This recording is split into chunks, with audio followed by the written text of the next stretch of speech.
Good morning. It is Wednesday, October 14th, 2015. Welcome to a special I-24 News morning edition covering the wave of terror attacks in Israel. I'm Yael Levi. We're going to begin in Israel today, namely Jerusalem, the city that has become the focal point of the wave of suicide stabbings across the country. The Israeli government is employing harsher measures, sending non-combat units into Jerusalem to reinforce the Israeli police after 3 Israeli Jewish citizens were killed in a series of stabbings, shootings, and road attacks by Palestinians in Jerusalem. One of the attacks yesterday, one of them in particular, in which 2 assailants shot up passengers aboard a bus, killing 2 of them and wounding others, marked a deviation from the type of attack Israel has grown accustomed to seeing in the last several days. Instead of a seemingly spontaneous stabbing by an unaffiliated youth, yesterday's shooting on a bus in Jerusalem was carried out by older men in their 20s, one of whom had been held in Israeli custody in the past, who had allegedly planned their action weeks in advance, sparking the question, is this an elevation of violence, so to speak, an escalation in what seems to be already a very, very explosive situation? The Israeli government has also decided to set checkpoints, or actually allow the Jerusalem police, giving them the mandate to set up checkpoints in the entrances to East Jerusalem Arab neighborhoods. In addition, a series of punitive measures were announced for families of assailants, of the attackers, in that cabinet meeting. We're going to start first with taking a look at the report about what happened, what transpired yesterday, one of the bloodiest days in this wave of violence rocking Israel and the West Bank. Let's have a look at the following report and then break it down. Israel saw another surge in terror attacks this morning. At 8:56 a.m., a stabbing attack in the central city of Ra'anana injures 1 person. The attack took place at a bus stop in the city when an East Jerusalem resident approached a 32-year-old Israeli male and began pounding him with a knife, causing light injuries before being stopped. At 10:13, 2 East Jerusalem residents opened fire on board a bus in Jerusalem's Armon HaNatziv neighborhood. They proceed to stab passengers, killing 2 people and injuring at least 10 others. Only 6 minutes later, at 10:19, another attack takes place in Jerusalem when a driver rams into a crowd, killing 1 person and injuring several others. Following the crash, the attacker reportedly stepped out of his vehicle and went on to stab the wounded. Out of the 3 injured, 1 sustained serious wounds and 5 others were taken to hospital for shock treatment. At 10:37, a second stabbing attack in Ra'anana injures 4, one of them severely. Eyewitnesses at the scene said the attacker began stabbing people on the street with a large knife. Bystanders then began chasing the assailant and, together with police forces, managed to stop and neutralize the attacker who attempted to escape. Security sources in Jerusalem say the attacks seem, quote, like a planned and timed assault. Jerusalem's mayor, meanwhile, calls for drastic measures to combat Palestinian terrorism. We will ask drastic measures that will change the reality within the Jewish neighborhoods in Jerusalem. More drastic measures can be done. Measures not taken yet. This will be in accordance with the Israeli Security Agency and the police. Israeli Prime Minister Benjamin Netanyahu called a special cabinet meeting to discuss means of combating the new wave of terrorism. A short while ago, I convened the cabinet and the top security of Israel, and from here I will return to discussions where we shall decide on a host of steps in our war against incitement and terror. Today's wave of violence comes amid heightened tensions both in Israel and the West Bank. On Monday, about 20 Palestinians broke through the border fence separating southern Gaza from Israel. Israel closed the Gaza crossing after rioting continued on Tuesday. And today, clashes erupted in Bethlehem, where Palestinians threw stones at Israeli defense forces, who fired back with tear gas and rubber bullets, in a day declared a day of rage. So we're going to go straight to Jerusalem, where we're joined live from Jerusalem by Tal Shalev, I-24 News diplomatic correspondent. Tal, good morning to you. That cabinet meeting, several punitive measures coming out of it, but I'm confused. The police has the ability to cordon off Arab neighborhoods. They haven't done so this morning, haven't they? Well, good morning, Yael. As you can see, we are here in the center of Jerusalem at the Machne Yehuda market. This is the central market of Jerusalem, and the market is just waking up. But people here have been telling us that there are less people and less business, the business than usual. And late last night, that cabinet meeting took several hours, and it is true that some of these steps take time to implement. For instance, if we talk about the decision to expedite house demolitions, that decision was already made last week, but it was made again yesterday because there is some legal work to do. But we can expect later today to see an increased security presence both here in Jerusalem, in the center of the city, but also in the heart of other major cities around Israel. And that is one of the main recommendations and decisions that was made yesterday in the Israel Security Cabinet meeting. And as you mentioned, they also decided to deploy policemen and to seal off the East Jerusalem neighborhoods. We should clarify that this is not a closure. Before the cabinet meeting yesterday, the mayor of Jerusalem, Nir Barkat, called to impose a complete closure on the East Jerusalem neighborhood. So this is a medium step on the way to a closure. This only means that the residents of East Jerusalem that will want to enter or exit their neighborhoods will have to go through several checkpoints, but they will not be under complete closure or complete curfew. Another significant decision that was made last night at the meeting was to deploy to recruit and train 300 security guards for Jerusalem's public transportation system. But since that will take a time, in the meanwhile, we're going to see IDF soldiers also securing buses and the light the light rail train here in Jerusalem. The light train rail. The rail soldiers, as we mentioned as well, very true that soldiers will be in. Asking you this, Benjamin Netanyahu has got really stuck between a rock and a hard place. So it seems it's been 13 or 14 days, nearly 2 weeks of this situation. What is he facing from within, other than these measures from within his government, other than these punitive measures that the cabinet has approved yesterday? Is he going to be forced or try? I mean, they're going to force him to do something more? Are we looking at something else beyond this? Well, Netanyahu has been under growing pressure from his own political camp. We're talking about the right-wing factions inside his own government and inside his own party, but most notably the Jewish Home, the right-wing nationalist party, Jewish Home, who has been demanding to approve settlement plans as the response or retaliation for this latest wave of terror. But up until now, Netanyahu has been attentive to the international community, and he has tried to explain that Israel doesn't have any diplomatic capital at this moment to approve any new settlement plans. And in that respect, we should note that U.S. Secretary of State John Kerry yesterday announced that he will be arriving in the region soon. He didn't specify a date, but he will be arriving in the region soon to try and calm things down.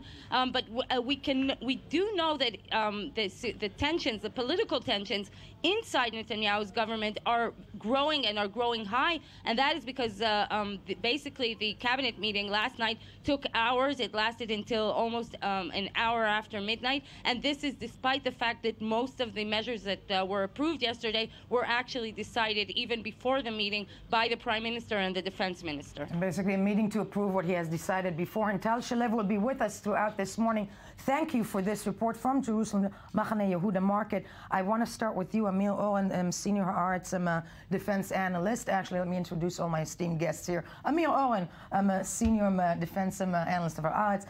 Dr. Eli Kamon of the IDC. Good morning to you. And of course, we cannot do this without Ali Waked, I-24 News Senior Middle East Analyst as well.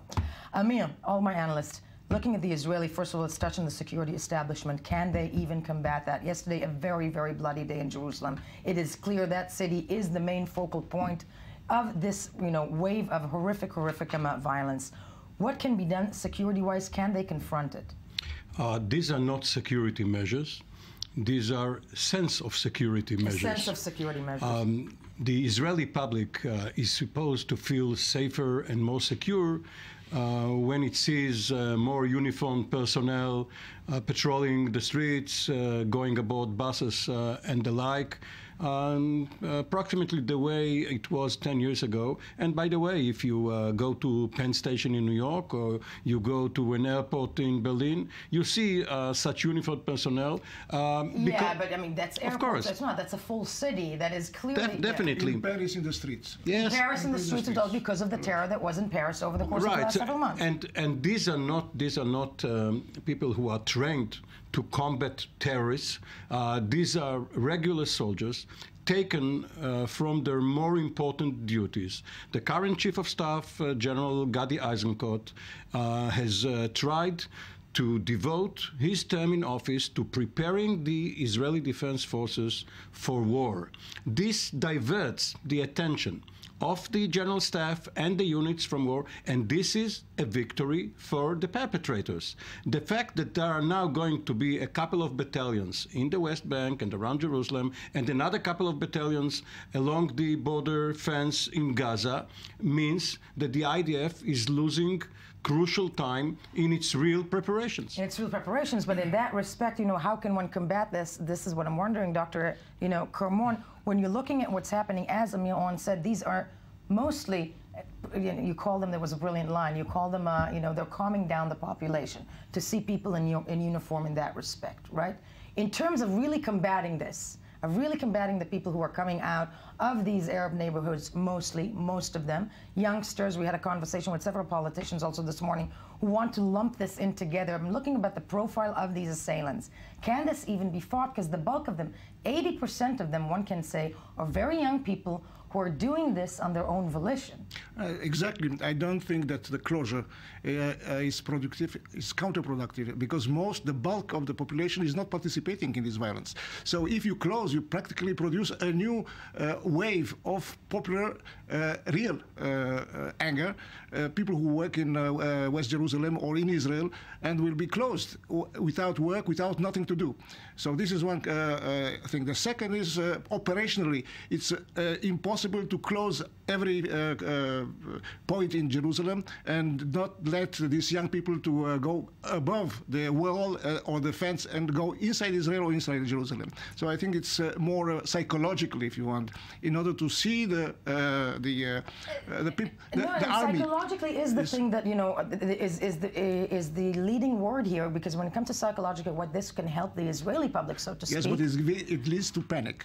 I was in Ra'anana. I'm from Ra'anana. Between the two, I was in the main street between the two attacks. Okay, and you see for the second attack, which was practically finished in 10 minutes by citizens, 20 at least police cars, right. And why they went all there? Why they went all there when there is a big city and Kfar Saba, and practically everything was left in order to reach this point where it was finished as an incident. So this is a panic. This is a panic. And speaking of Ra'anana is actually a brilliant point, because there is one of the main things of this conflict, and I think in every conflict nowadays, is that we can see it immediately on social media. We can see it immediately trailed out from the videos that are being shot on people's cell phones. And speaking specifically of Ra'anana, we also have that video of Ra'anana where after the assailants were trying to stab people. That is actually Jerusalem. We're trying to stab people. This is when we're looking at videos, for example, of Jerusalem. But in Ra'anana specifically is looking at the videos that are immediately coming up. This is actually Jerusalem. I want us to take a look at this. This is an assailant who rammed his car.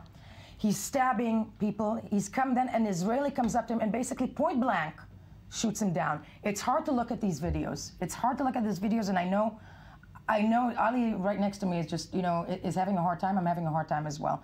The point I'm bringing this up and I'm showing this, and Ali, here's my question to you. There's a lot of reportage about the fact that actually young Palestinians are taking a look at these videos, and to them, it's a call for heroism. They want to be part of that as well. That it's becoming a social media phenomena, that everybody wants to have their video in that respect. That it's the kind of new, what we call suicide stabbing, so to speak. Can that even be combated? Can that be fought within the Palestinian community? Well, for the moment, I don't think that we are talking about large number or large percentages of Palestinian youth who are following those acts, because since the beginning of this wave, we are talking about 20 or 20-some, and we are talking about 300,000 Palestinians living in East Jerusalem. So for the moment, the numbers are this is a very painful moment, but the numbers are still under control and not that big. But I'm afraid that if the situation will go on, and if we will see closures against Jerusalem or punishment, collective punishment measures, I'm afraid that really these videos will inflame more and more and recruit more and more young to join this wave. But for the moment, what I'm seeing is that the political echelon at the Palestinian Authority is trying to do everything in order to keep this wave at East Jerusalem. I can tell you that 4 hours from now, before now, at dawn, the Palestinian Security Services launched an operation in the Birzeit University and picked up all the leaders of the Hamas list in the union student list in the universities. One was suspected to try to carry out a shooting attack, but all the others, they are leading the confrontations at the Beit El Al-Bire junction, and this showed that the Palestinians are doing everything in order to focus over Jerusalem and keep for the moment the West Bank, absolutely, to contain the West Bank. And by the way, Hamas is doing the same thing in Gaza, and Hamas yesterday revealed 8 rockets of Islamic Jihad that apparently were prepared to be shot towards Israel, but dissident elements of the Islamic Jihad that don't feel satisfied with the fact that the Islamic Jihad, like Hamas, is for the moment committed with the ceasefire with Israel. With Israel. And that said, though, I think what we're seeing is a spiraling out of control phenomena of social media, because the flip side of young Palestinians who, you know, I don't want to say just all of them doing this on their own volition, is basically people who are coming out and are, you know, you can't plan it in advance, whatnot, as we saw in Ra'anana, if we have that, because the flip side of seeing a man stab people is what happens to these assailants a moment after. And a moment after, speaking of these videos and what happened in Ra'anana yesterday, and that's where you're from, Dr. Kermorn, I don't know if you saw that as well, but in Ra'anana, right after the attacker was subdued, we have a crowd, and this is the thing that I find personally most frightening about the situation right now in the Middle East, so in Israel and the West Bank. We see people surrounding the assailant who has been already subdued, and this is a mass crowd beating him up. And that's something that, Ali, I think you'll agree with me, that when young Palestinians on the other side see that, they feel they have also some sort of a recognition that they have to go out there. I mean, this is becoming a civil war in many ways. Not just a civil war, but... This is from the Israeli point of view, this is the most dangerous phenomenon. This is the day, because we'll risk to go to a Syrian scenario. So I think this should be I mean, the government also should speak, because you see people speak on the TV and say anyone who has a knife has to be killed.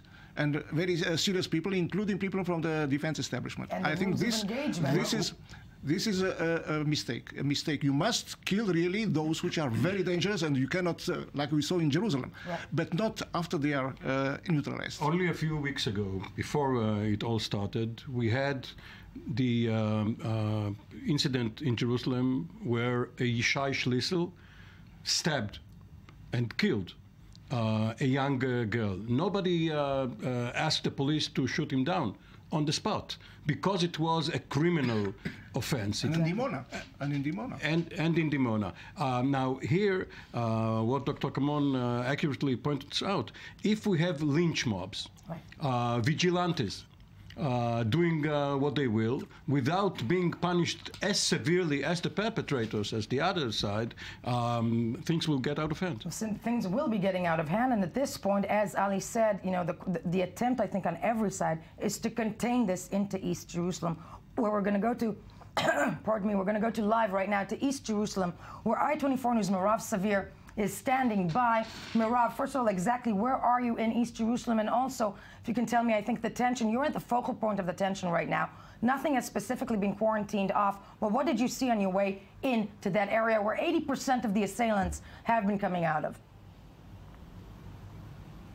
Well, yeah, and right now we are at one of the entrances or exits, whichever way you want to look at it, of Jabal al-Muqabil, one of the areas where 3 of the assailants here in Jerusalem came from yesterday. And like you said, there is no quarantine. They're not blocking it off. And you can see from the road behind us, no one's even here to check who's coming in, who's out, who has weapons, if somebody is possibly planning an attack. Now, there is another entrance and exit to the neighborhood. From what we are hearing, that is open as well. But we're also hearing that there are some kind of security forces there. So later on in the morning, we will go there to see whether or not they are doing some sort of checks. But what we are hearing from some residents inside, we got a chance to briefly speak to 2 different cab drivers who were coming out of the neighborhood.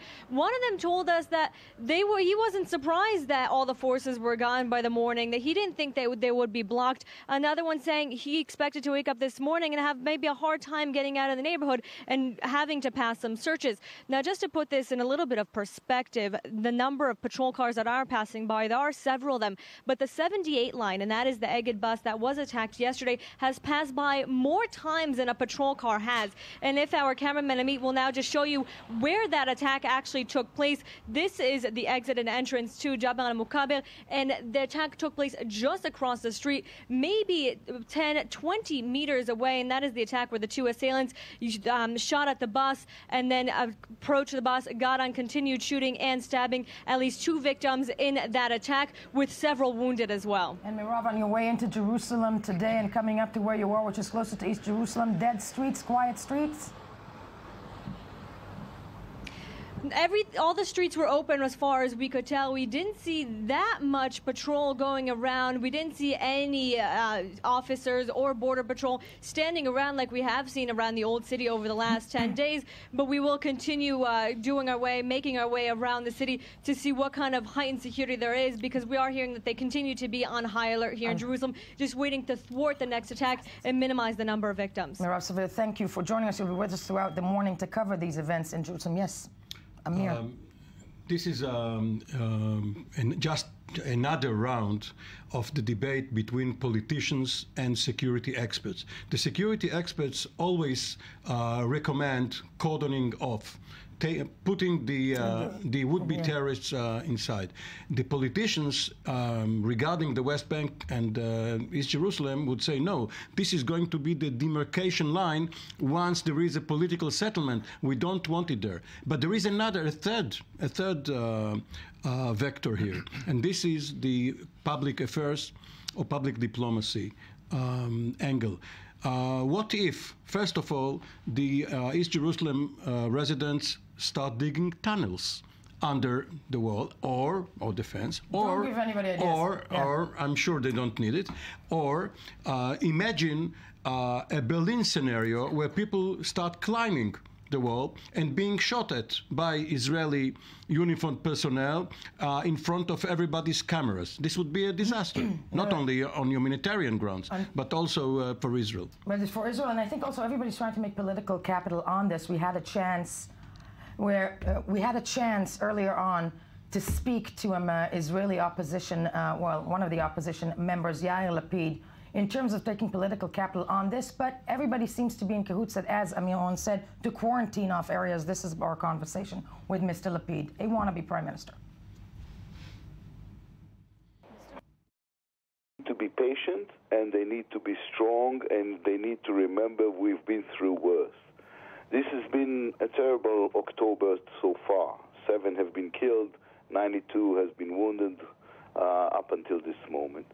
And these are the times that we have to stand unite opposite the threat from the outside. So we need unity inwards and strength outwards. And on this, it doesn't matter whether we're coalition or opposition, we all stand together. Now, standing together goes without saying. That said, there is, the cabinet comes out yesterday, gives a sanctions the police, so to speak, to possibly lock off or, quarantine off the Arab neighborhoods in East Jerusalem. Do you think that is the right move? I think it's one of the steps and one of the measures that can be taken. It was done before when Miki Levy from my party was Commissioner of Jerusalem.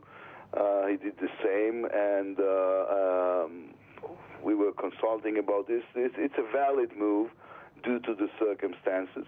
What we need is to flow all these areas with lots of human power, police and army alike.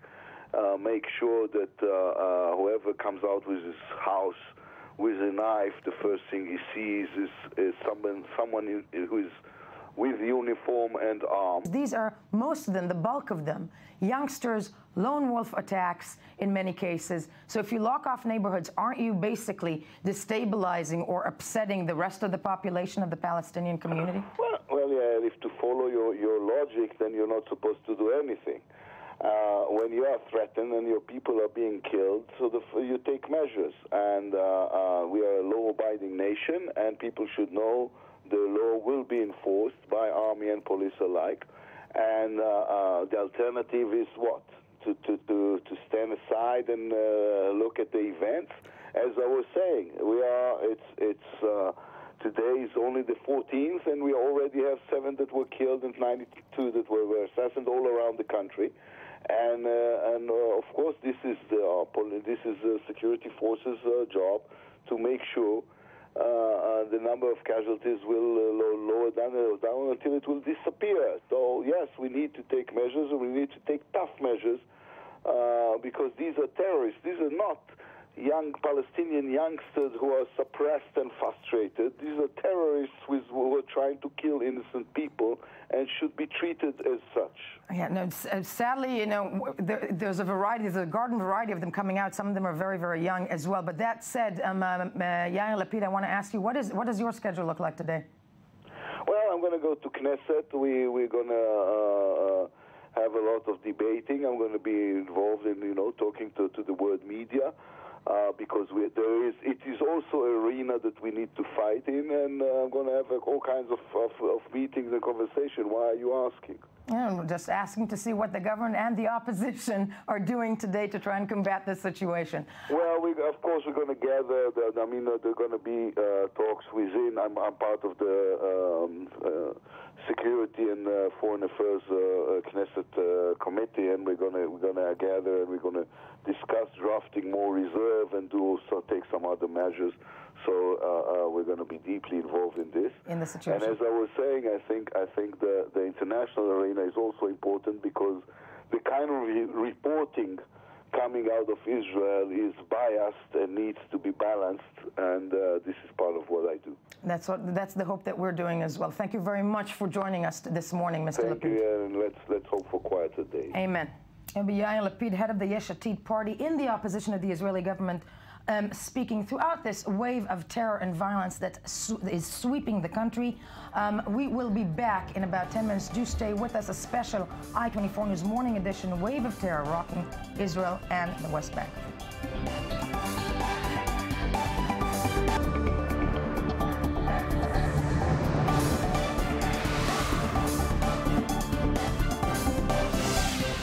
I-24 News Morning Edition on this October 14th. This will be approximately 14 days.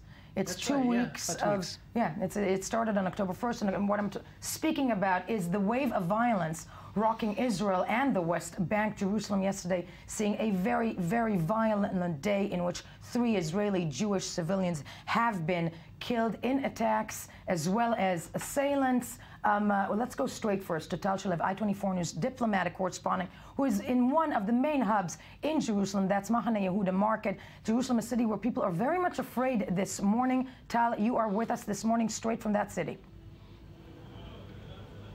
Well, yes, Yael. Business is a bit slow here at the Machane Yehuda Market, which is the main market. That is what we've been hearing from the merchants all this morning. But interesting enough, the tourism to Israel actually hasn't declined yet. According to figures of the tourism from the tourism ministry, most of the cancellations are from Israeli tourists and not from tourists from abroad. And we're joined now by Malcolm Dankner, who is here from the United States. Mr. Dankner, thank you for speaking with us. So how is it, when did you arrive to Israel, and how is it being a tourist here these days?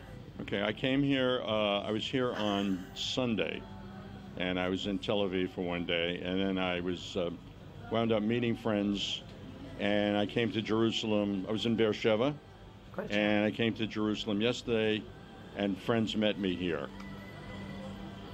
So how is it being here? Or, well, I mean, to give you an example, my very good friend who you just had, who just went to work, he laid out an itinerary for me for today, and strongly suggested that I stay out of the old city. So from here, I'll have a cup of coffee, I'll walk around, go to the Knesset, some of the parks, I'll stay here, you know, look at the marketplace, go to Yad Vashem. So he's laid out specifically an itinerary to stay away from the old city. And have you noticed any special security presence in the city or in the other places you've been around Israel in the past few days? Heavy security certainly on the bus coming from Beersheba, in the bus station in Beersheba, walking around Beersheba. A number of soldiers, military, police, in the bus station again, on the bus, like that. Did you have any thoughts of postponing your trip because of the security situation before you came to Israel? No, I didn't. I think I didn't, but it has gone through my mind since I've been here. I had the opportunity to make a decision as to when I wanted to go home, whether it be earlier or later, Thursday or Friday of this week, or perhaps Monday of next week, and I decided to stay for a few more days. But I must tell you that when I got on the bus from Beersheba to Jerusalem, it did go through my mind about getting on the bus. Okay, Malcolm Dagner, thank you very much. I hope you stay safe during your visit and enjoy Israel. So, yeah, you see, tourists continue to come to Israel and continue to stay around Jerusalem, but they do change their itinerary. Probably in the old city, we're seeing much less presence of tourists and visitors in the past few days. And if violence continues, we can probably predict a further decline in tourism, as we've seen in previous violence conflicts here in Israel. Definitely. Tal Shalev staying with us this morning out of Jerusalem, one of their busiest streets. That's Machane Yehuda Market. Yes, Amir Oren. It's a paradox. Israelis complain, and I'm sure you'll talk with Ami Kaufman about it. Israelis complain about coverage in the world press and how the thing which is uppermost on our minds is so out of everybody else's minds. But this helps tourism, because had Mr. Dankner read all about it and watched all about it every day, he never would have boarded that plane. Yeah, he wouldn't have gotten to Beersheba. Wouldn't have gotten to Beersheba. But that said, the international community, I think the political international community, is watching the situation. And as Tal Shalev, the diplomatic correspondent, mentioned earlier on, Secretary of State John Kerry came out for the first time, actually speaking about arriving into the region, because I think in the White House, as well as in Europe, there is an understanding that this is spiraling out of control, to say the least. Let's have a listen to what John Kerry had to say yesterday. You know, over the weekend, I was in touch with Prime Minister Netanyahu and President Abbas, and we're working on trying to calm things down. And I will go there soon at some point, appropriately, and try to work to re-engage and see if we can't move that away from this precipice. Unless we get going, a two-state solution could conceivably be stolen from everybody. And there's been a massive increase in settlements over the course of the last years. Now you have this violence because there's a frustration that is growing, and a frustration among Israelis who don't see any movement.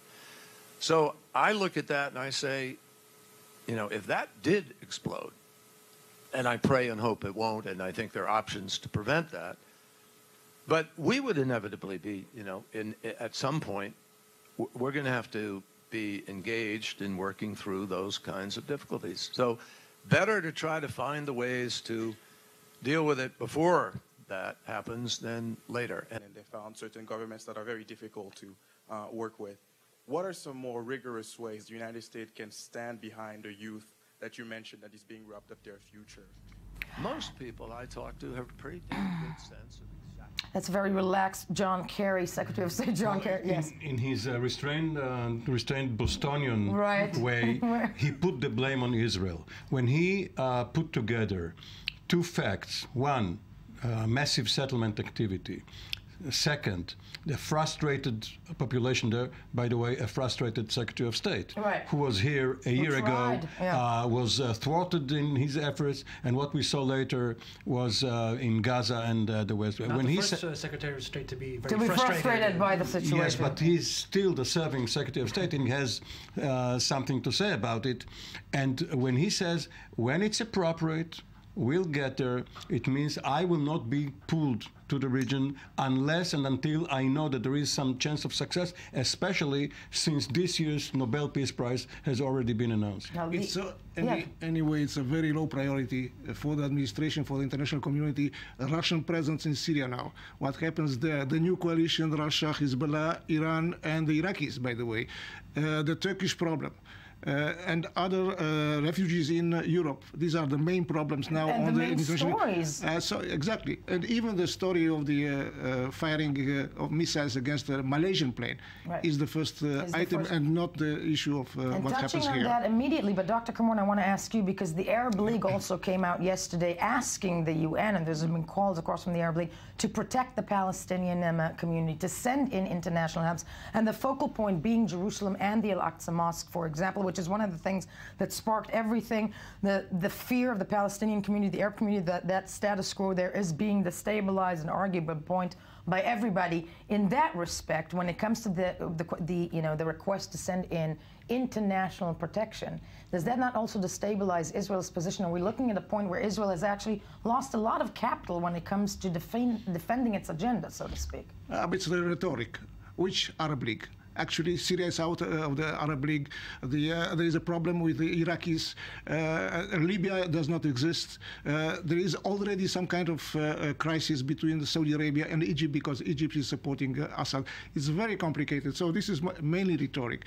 But the Palestinians are using it. They want to go to the international community and to the Court of Justice, accusing us of genocide, of killing these terrorists. And so they are using the incitement in order to use it on the international juridical and the judicial courts. But I think how this is being covered, and speaking of rhetoric, how this is being covered all around the world, if at all, that is the time, and I'm sure Amir Oren is very happy about that, to cue in Ami Kaufman, who's here daily to save me and also to tell us of all the news that we might be missing. There's not much to miss these days. Not much to miss these days. Well, as Amir mentioned before, Israelis are totally obsessed with how this story is being covered. They usually complain that they're not being covered well or fairly or enough.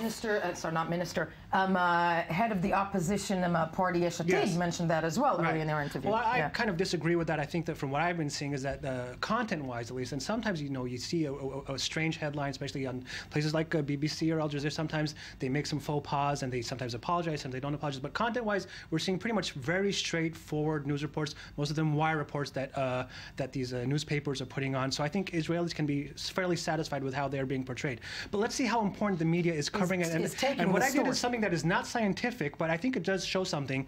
I took screenshots of many of the main newspapers around the world of their homepages at the exact same hour at 6:30 p.m. Israeli time. Why did I choose 6:30 p.m. Israel time? Because it was 3 or 4 hours after the last attack, when I think newsrooms had enough information to gauge how big this story is to decide where to put it. And let's start how newsrooms work. Okay, let's start with some British newspapers, if we can see first. The Telegraph.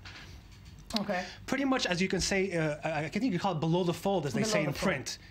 But there is a below the fold also in web. And this is, I guess you could say 6 or 7 items down, the story of the Israeli. Let's go to The Guardian. At 6:30 p.m., it was pretty much high up there at the top of the right-hand corner. The right-hand corner is a very distinguished spot in the website, given up there. Let's go to the BBC. BBC. It wasn't on the BBC website at all. In fact, at the bottom of the website, at the very, very bottom, there was a small old piece from 2 days ago about how is social media influencing this or not. 3 hours after 3 or 4 hours after the attack. Nothing on the BBC. Now, Israelis can complain, but I think also Palestinians might be able to complain about that as well. Let's go to see some American newspapers. USA Today, one of the largest newspapers in America, maybe the largest actually. It was actually in one of those feature galleries where you have to slide through. I didn't even know it was there because I had to slide through to see the story was there below the fold. New York Times. 6:30? 6:30. It was the second or third piece in importance, but a few hours later, I can update you, it was the lead piece in the New York Times. This morning at 8 p.m. At 8 p.m. Israel time. It went up. 8 p.m. Israel time, it went up. Okay. Yeah. Washington Post. Look at Washington Post. It is the lead story. Wow. Let's go on South America. Biggest Brazilian paper, Folha de Sao Paulo. Very low below the fold. Let's go to Spain. El País. Okay. Pretty much high up there. Third. Le Monde. It is the biggest story in the Monde. It was actually one of the biggest stories there for a few hours. Le Monde, French paper, biggest story. Just a few more. Dr. mentioned, I think, countries, cities, places that are looking at terrorism. Yes. That become, Guardian and Le Monde left, very left. So right. That's why. Very true. That's a good point. Deutsche Welle. Deutsche Welle considered, like the BBC of Germany. BBC of Germany. Pretty much kind of below there, below the fold. I guess the fourth or fifth item there. Corriere della Sera, the Italian newspaper, not on the front page at all. Times of India, one of the biggest papers in the world. It's huge. Huge. Not only that, we have to mention though. So then remember one of the things that the Indian Prime Minister is actually on his way to a visit. The President of India and the Prime Minister are on a visit to the Middle East, or in the region, or here. Right. Yeah. And you would think it would be there. It is. Times of India has a horrible homepage, one of those things that never ends. I hate that in web. No, but I gotta say that I'm veering aside from it. It's like Indian music, which I love. It's just very long. It was at the bottom of a very, very, very long homepage. I think it must have been like item 40. I'm not exaggerating. Right. Yeah. Lastly, South China Morning Post, the biggest paper coming out from Hong Kong. Nothing. Nothing whatsoever. Of China. Yeah. But their editorial judgment is correct, because if this is the 14th day and the 20th stabbing, it's not news. If there is a tension between Israeli coalition partners, if there is a new angle, then it's news. But reporting, are you going to report about the 200th murder in Detroit this year? It's not used. Of course, my question to all of you then is, because I think this is a fascinating thing to show, because if you're living in the Middle East, if you're living here, all of us, all four of us know that this is the domination, but also might be fueling the situation on both sides, be it for the videos that you see on social media, which is the new press, which is the new journalism, so to speak, be it, when it comes to Israeli television, that it's, that it runs all around. There's a lot of criticism, especially of websites like Walla here and like Ynet here, that are pretty much spreading every time a video comes out immediately and push notifications to people's phones. Just minutes after the thing happens, seeing how people are shot in the streets. Sometimes they're lynched, sometimes without, any kind of judicial process whatsoever. Stabbings, and of course, this is happening on the Palestinian forums. The jihadists, Al-Nusra and ISIS, don't speak about Palestine. They speak about the Russian intervention in Syria. They haven't touched it at all. No. So they are more influenced, and even the Hamas, they are inciting, but they are very quiet.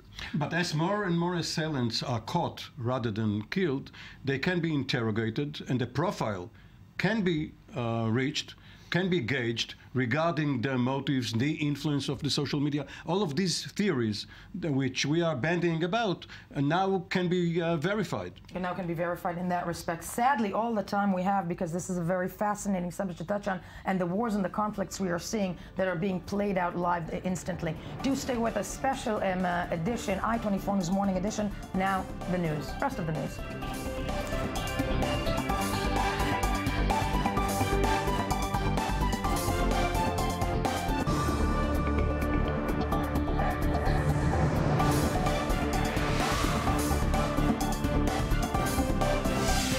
Welcome back. Still Wednesday, October 14th, 2015. This is still the morning edition, a special edition on I-24 News, and thank you for staying with us. One of the most commonly heard words over this course of wave of terror and violence that we have been seeing in Israel since October 1st. We're looking at 2 weeks of stabbings that can be described as suicide stabbings, almost 3 or 4 daily. One of the most commonly heard words by Israeli politicians in the recent last 14 days is the word incitement. Netanyahu and his ministers accuse Palestinian Authority President Mahmoud Abbas, as well as the Islamic movement in Israel, of encouraging Palestinians to conduct attacks on Israelis by telling them or sending them lying to them about Israel's intention on the Temple Mount. On the other side, Joint List Party leader Ayman Ouda accuses Netanyahu himself of inciting hatred of Arabs and permitting their blood to be spilt. So, of course, everybody blame each other. Now, to discuss the charge, which is patently difficult to prove and therefore a useful demagogic tool, we are joined in studio by journalist and Stand With Us activist Lital Shemesh. Hi, good morning to you. Also with us, researcher at the Institute for Counterterrorism, the ICT, at the IDC, and an expert in internet and social networks in the Muslim world, Dr. Michael Barak. Good morning to you. Good morning. Thank you for being with us. Before we break this down, let's take a look at the following report about the latest social media incitement over the course of the last several days or the last 2 weeks in this region, and break it down from there. On the sidelines of the terror attacks on Israeli citizens over the past 2 weeks, which has also led to the killing of Palestinians associated with the attacks, a battle over the narrative of the conflict is also heating up. Israeli and Palestinian social media sites are out to win the war of words. Arab citizens of Israel who've called out against the country limiting the entry of Muslims to Temple Mount have announced a strike of Arab-owned businesses in the country as a sign of solidarity. The response in Israel quickly followed. A social media campaign calls on Israelis to ban all Arab businesses who partake in the strike on October 13th, in response to what they called a show of support of terrorism. In Jerusalem this week, a protest was held against incitement on both sides. To demonstrate against the government because the incitement that we believe comes from our side and not only from the Palestinian side or perhaps mostly from the Israeli side of the Israeli government. Meanwhile, the gruesome killings that took place throughout Israel have provided ample ammunition for those armed with the modern day's most effective weapon, a smartphone. Amateur videos of Palestinians being killed by Israeli forces over fears of terror attacks are circulating on social media. Israeli President Reuven Rivlin himself was the target of incitement by right-wing Israeli campaigners who deemed some of his statements too pro-Palestinian. Rivlin received threats to his life, and the government had to ramp up security around him after he was portrayed wearing the traditional Palestinian head cover. Creativity, it would seem, is one thing not lacking in the propaganda war, as seen in this anti-Israeli song released last year. We are indeed looking at times that I think war and its transformation is so terrifyingly fast because of social media. Dr. Barak with us. I'd like to start with you. You are from the IDC, basically researching social media in the Arab world. One of the most fascinating, in a very macabre way, things that I've been seeing over the course of the last 2 weeks is, as we heard in the report, the immediacy with which people armed with with their cell phones, as all of us are, put up, and how fast these videos of attacks are going out. And I'm going to refer us quickly to what happened in Jerusalem yesterday, one of the bloodiest days in Jerusalem on Geula Street. There is a video that has, that came up immediately, and that video basically shows the attack of a Palestinian assailant ramming his car. We're looking at it right now at people who are standing by at the bus station, coming out with what seems to be a machete, what seems to be a very big knife. It's very, very graphic pictures right now. It's things that sadly we are forced, I'd like to say forced to show because it's running all over the net. Then he's being gunned down point blank by an Israeli civilian. This then becomes viral like that. When you're looking at Arab media, the Arab social media, which is what you do, this actually sparks others, and that's been the argument, other young Palestinian youth to become like this attacker, doesn't it? Yes, the social media networks becomes like an important tool of incitement. All these terrorists that we see in the streets are described as the heroes of the Palestinian people and as martyrs who defend... Shaheeds, as martyrs, right. Yeah, on Al-Aqsa Mosque and on the Palestinian nation. So it's becoming viral, all these videos and photos, and encourage other people to get down to the streets. They have, for example, in the social media network, a Molotov unit, which they giving instructions to Palestinians how to build a Molotov explosive in the kitchen of your mom from simple materials. So these things inflame all the atmosphere. Inflame them and actually keep, seem to be bringing them out, in many ways. It doesn't bode well, though, also to see, and I'm going to move us to, and Lital Shamash, you're with us, you part of Stand With Us and the journalist, but, on the other side, and speaking of, and I want to really touch on social media as we start this, on the other side, when we're looking at certain videos, such as the one and the aftermath of the attack in Ra'anana yesterday, we mentioned we had three bloody attacks, one after the other, actually, yesterday in 2 hours. This is the assailant, Palestinian terrorist assailant. After the fact, after the attack in Ra'anana, he is surrounded by a crowd of Israelis who are kicking him and screaming and saying, die, die. That basically, you see almost a near lynch. Yeah. This doesn't bode well for Israel, and I am asking you this because you're part of an organization that tries to gather people's opinion to be more favorable towards Israel. Yes, I think that if we're talking about incitement, we need to take a step back and to look what happens before those attacks started to happen, because the incitement doesn't start after the attack. It starts years before, when we see video games teaching kids how to murder Jews, when we see hatred speeches in mosques, in kindergartens, when we see the head of the Palestinian Authority giving social security every month.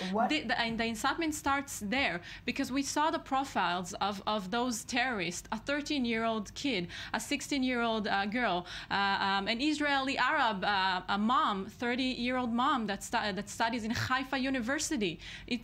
Those are not things that starting after an attack, watching videos. And there's also another factor needs to be discussed, and it's called Hollywood. It doesn't really matter what's going on in the field, because they're just taking the footages, like in every attack, like we've seen in the recent operation in Gaza, taking the footage and making a whole different story and just publish it online. We saw after the attack in the old city, a young Arab Israeli boy killed a husband, wounded the wife. A few hours after that, even Ahmed Tibi, a member of the Knesset, uploaded a picture saying, "I rushed to the police officers and they shot me for no reason." It's a lot of lies spreading out there, regardless of what really happened. But Lital, I'm going to have to stop you for a second, and Dr. Berg, I'm going to ask you as well. I'm going to refer us back, because you're speaking about the kid also.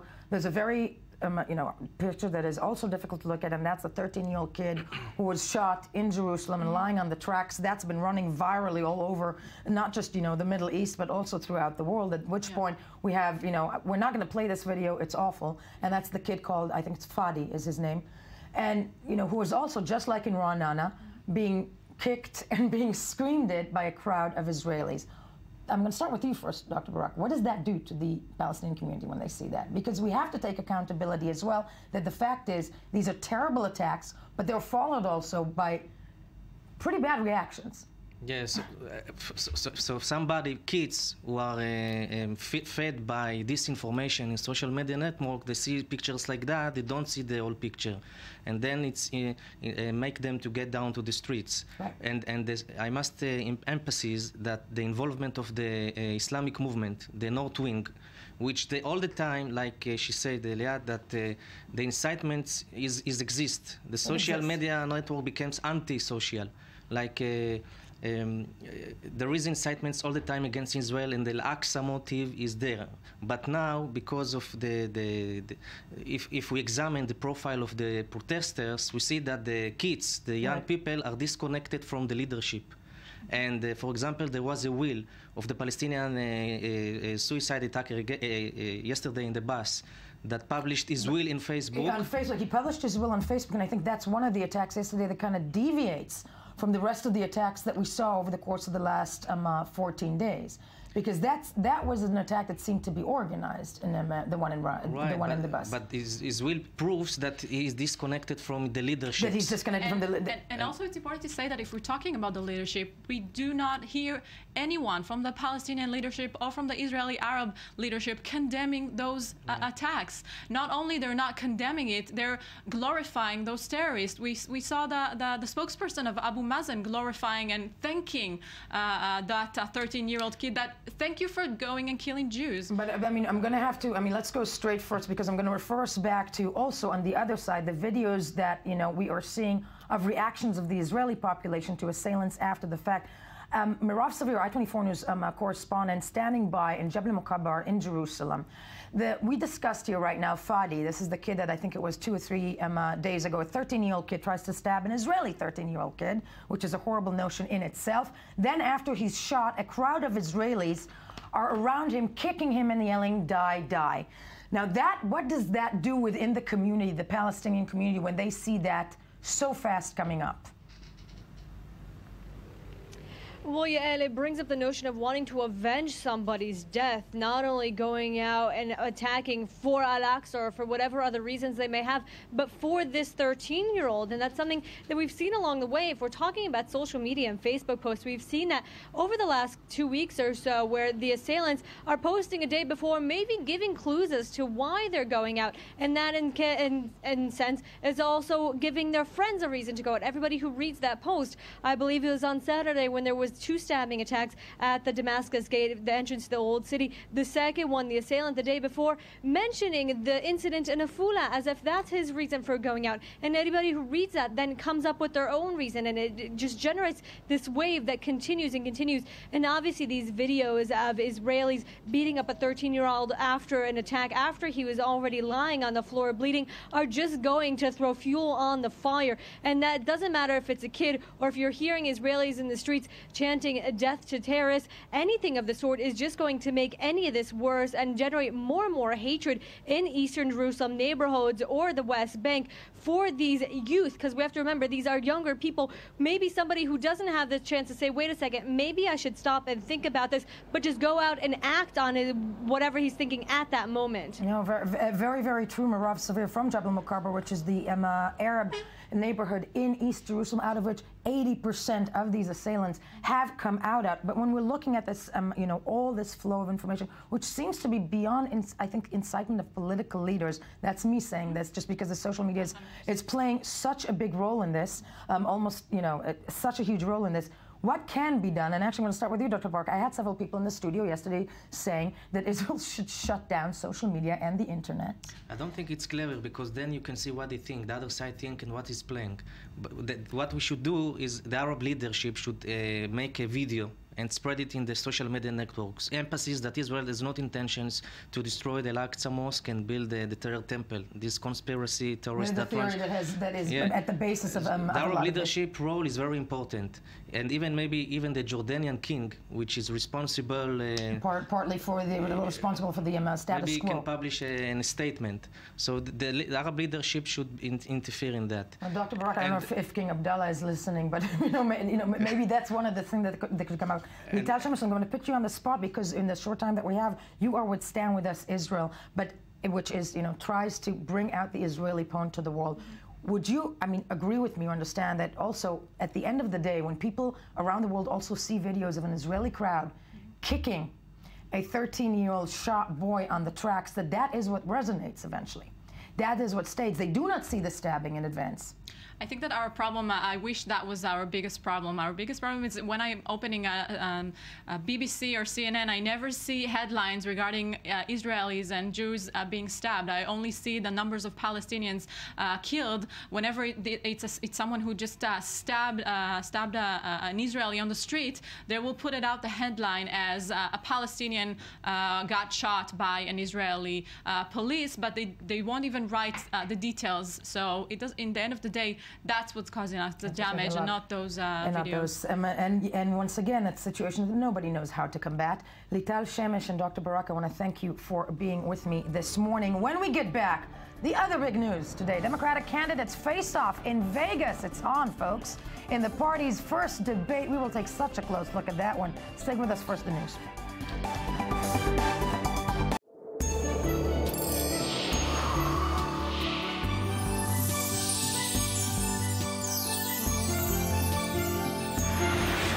I-24 News Morning Edition. The Middle East is on fire, but the big news this morning, internationally all around, covering everything, is the U.S. election and the first Democratic debate of the 2016 campaign, which took place in Vegas and concluded a short while ago. Frontrunner Hillary Clinton emerged unscathed from the first, cutting a calm and confident figure as she sparred with her rivals. And I'm quoting a lot of news agencies that deemed her the winner.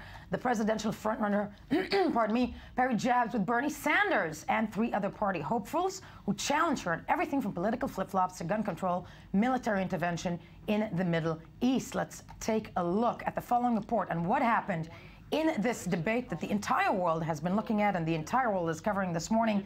This is the debate that was the first Democratic debate in Vegas. Let's take a look.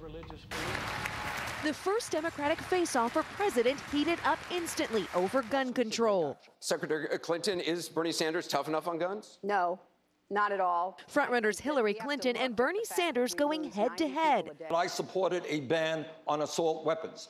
With Lincoln Chafee and Martin O'Malley jumping in. The NRA gets its way in our Congress, and we take a back seat. I would bring the gun lobby in and say, we've got to change this.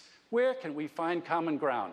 Clinton was asked about her record as Secretary of State and the deadly attack on the U.S. Embassy in Benghazi. But unless you believe the United States should not send diplomats to any place that is dangerous, which I do not, then when we send them forth, there is always the potential for danger and risk. The moderators even brought up Republican frontrunner Donald Trump during the debate. Donald Trump and his billionaire friends on the My policies are going to pay a hell of a lot more in taxes. And they also took questions from Facebook.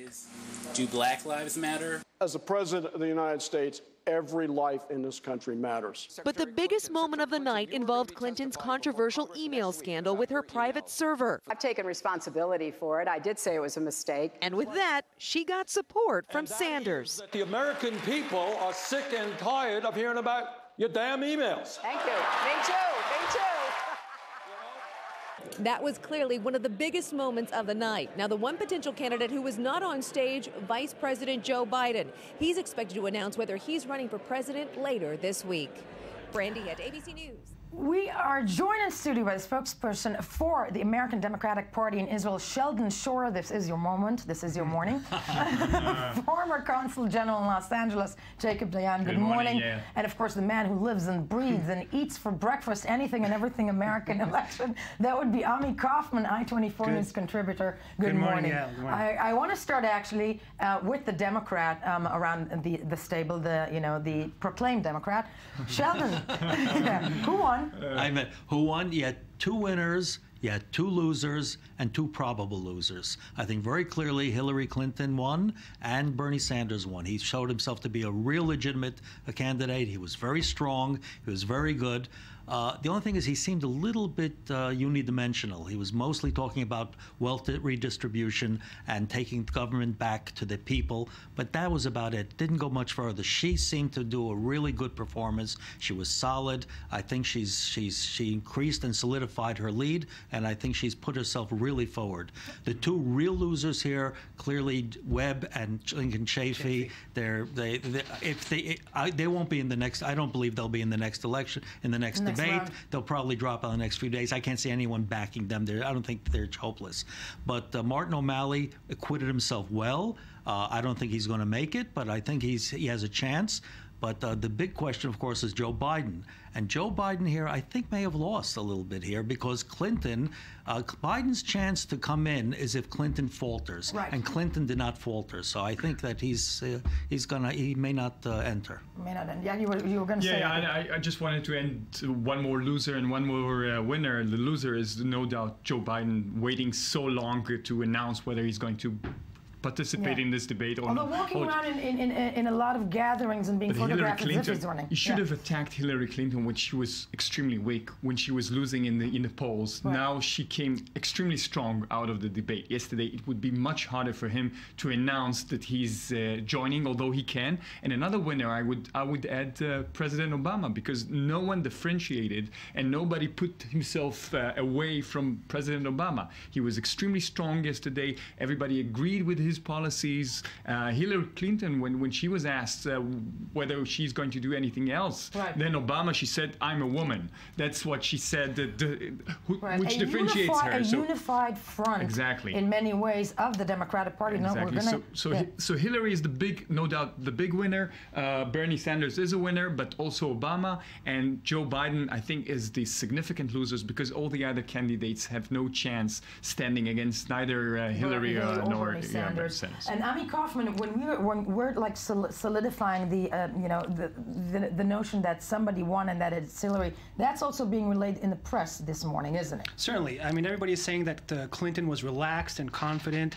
She's just a much better debater, a very good debater, probably better than Bernie Sanders. She even went on the attack against Sanders on his past votes on gun control. And I think we saw that Sanders was a bit taken aback on that. He wasn't totally prepared. And Sanders was also a bit weak on foreign policy a few times. But I think I really agree with my colleagues here that Hillary won and Bernie Sanders also won, because Sanders, I think one of his main, big wishes of his campaign was to just first get noticed. I think if there are Democratic voters who wanted to learn more about Bernie Sanders, they definitely got that last night. They learned a lot more about Bernie Sanders and where he stands. Bernie Sanders and where he stands, but it was also, there was this one moment that I think everybody's dealing with this morning, and that's the unified front on that stage of Bernie Sanders and Hillary Clinton. We have that moment isolated also, and that is what's been leading in the news media when it comes to the Clinton campaign is the email saga that even us minions here in the Middle East know about.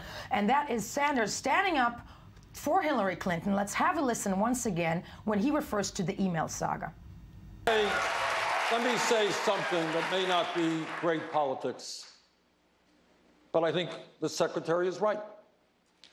And that is that the American people are sick and tired of hearing about your damn emails. Thank you. Me too. Me too. I think this is a time to also go on the phone to Mark Zelt, he's spokesperson for the Republicans abroad in Israel. Mark, I'm so sorry you can't be in studio here with us because I'm feeling that we're missing a major part of this studio. So first of all, Mark Zelt, good morning. I'm assuming that you also saw that debate, and it seems like Hillary Clinton is the front runner, or is leading her way towards being the front runner of that party, giving a very eloquent, many people in the media will say this morning, a very eloquent performance in that debate. That said, the Republican Party, looking at that debate, who can, if she is the one running, who can come up against her? Well, Yael, first of all, good morning. I'm not the spokesman, I'm the chairman. Sorry, the chairman. It's been a rough morning. Yes, you are. Last time I checked, I was the vice chairman of the World Republican Organization. You are the vice chairman. My faux pas. One of the things that strikes me that no one's really mentioned is how many people actually watched, or I should say didn't watch the debate last night. And that to me is something that I think your viewers should be aware of. There were 980,000 people online watching the debate. By comparison, the Super Bowl pulled 1.3. So yes, a lot of people watched the debate, more than the Republican debate. How many total watched it on television? Okay. A fraction of who watched the Republican debate. Mark Sapp. That's important. Because the fact is, and this is also something that you and your very, I would say, one-sided coverage and commentary this morning have neglected to point out, and the press in the United States has noted it, and that is that the Democratic debate just didn't generate a lot of interest in the public mind, and that's important because as you go into the real battleground next year in 2016, it's going to be a question as whether Hillary Clinton, who did well last night. That's not the story. Hillary Clinton has been leading this race, and she's been the presumptive nominee for the Democrats for many months. There is a story about Joe Biden. I'm not getting into that. That's a Democratic in-house fight. We'll see how that turns out. From a Republican point of view, the Democrats are moving extremely left. Hillary Clinton did it again last night. Bernie Sanders is a self-admitted socialist, and the other three that were up there are just non-entities. What's wrong with that? What's wrong with being a socialist? Listen, it's okay. You feel that's okay? You could tell the viewers that too. Yeah, the Republicans don't think that way. And I'll tell you something else, that the real test will come in 2016. Now we generated something close to 30 million viewers for each of these debates. And in fact, the only reason that the Democrats are having a debate at all is because Republicans took the lead in this. That what's her name? Debbie Wasserman Schultz, the head of the Democratic National Committee, didn't want to have any debates. Then when the Republicans did so well, they decided to have it. That's fine. We'll lead the way on this, and when it comes to 2016, we'll see how interested the American people is in Hillary. No, the question, putting aside who watches debates and what, the only thing I will beg to differ on that, Mark, is that we're living in an age, sadly, that not many people watch things on TV. You know, the web, whatnot. 25 million people watch the still Republican watching some debate, of them also. One can look at including on CNN, which was an all-time high. Yeah, but not online. One can on CNN. Okay, one can look at it also as a sector of, you know, what ages watch what, which, you know, I'm also at fault at. That said, Mark, when it comes to, you know, a Republican candidate that can come up, you know, and rise from where we're standing right now, that would be a question also for the people around this table. When it comes to Hillary Clinton, okay, actually, you know, I'm gonna ask you. She comes out as the front runner. The media is looking at that as such. But Mark touched on something very right, and that's the whole thing of, you know, veering to the left, whatnot. She didn't really take a stand. I mean, she had something to say about Wall Street. Let's have a listen, actually, when it comes to Hillary Clinton on Wall Street.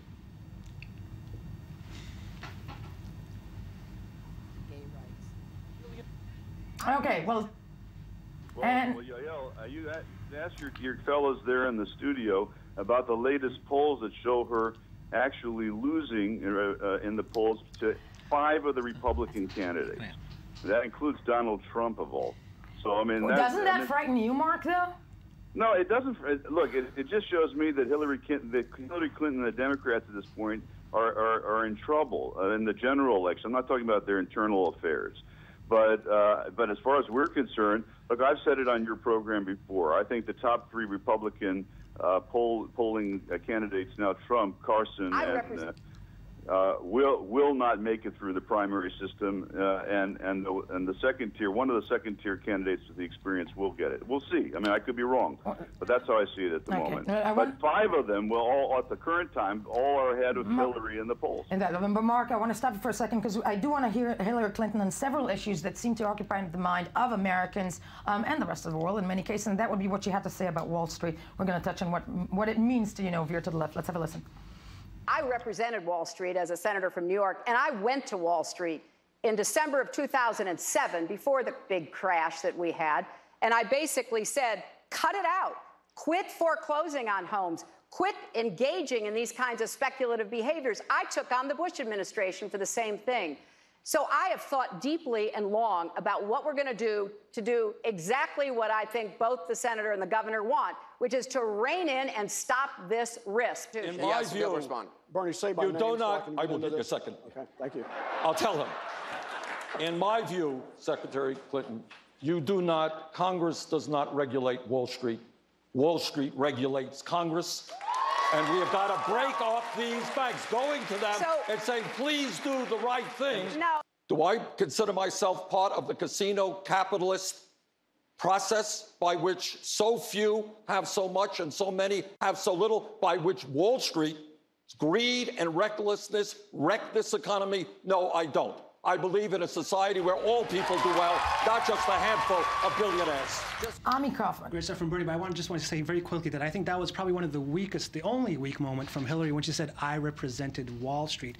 That is going to be, you know, if you're a campaign advisor, you're going to latch on that soundbite and put it in every campaign later and put it in, you know, black and white photos with bad music behind and say, I represented Wall Street. That is the only weak spot that she had in last night's debate. I think the point is that she understands Wall Street because I don't know if people are going to use it that way, but I agree with you. I agree with you. But the inequality was a major issue yesterday in the debate, and I think Mark Zell is wrong, because what happened yesterday in Vegas is not going to stay in Vegas. It's going way beyond Vegas. It's the Democratic Party, and Hillary won by a decisive margin, I think, the debate yesterday. And it was an extremely interesting thing to see 5 candidates, unlike the 11 candidates in the Republican side, to see 5 candidates that really are not pushing on the personal level, but actually speaking to the matter, addressing the issues. Intelligent debate. Exactly. I feel that because I think Mark is shaking his head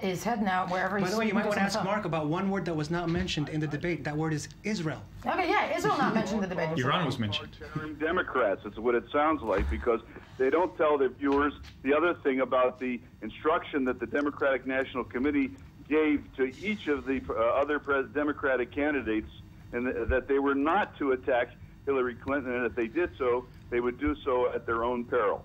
And that's something that's not been talked about on I'm sure he got that from Fox News. Oh, there you go. There you go. Mark, you can't not come here. This is not fair to you. And it sounds like your guys are all on the editorial board of the New York Times. There was, however, Democratic unity, especially on the issue of immigration, where Hillary Clinton said that everybody, all the Democrats, are on the one side and the Republicans are the other side. It's the Republicans who are demonizing hardworking immigrants, and the Democrats are looking for a way to resolve this problem. Did we hear a single word about Obama's very successful, in quotation marks, foreign policy that Hillary Clinton herself helped to shape? Come on. I mean, the American people are smarter than this, and they're apparently smarter than you guys in the studio, because you're all singing the praises of this debate last night, and you're not giving. Sadly, and my esteemed male colleagues, and also on the phone, we have we have to wrap up. Sheldon, one last word. Just one last thing. If Obama were to run a third time, I think he can beat all of these people. So attacking Obama is not a good idea. We got 5 seconds, folks. Stay with us. The news.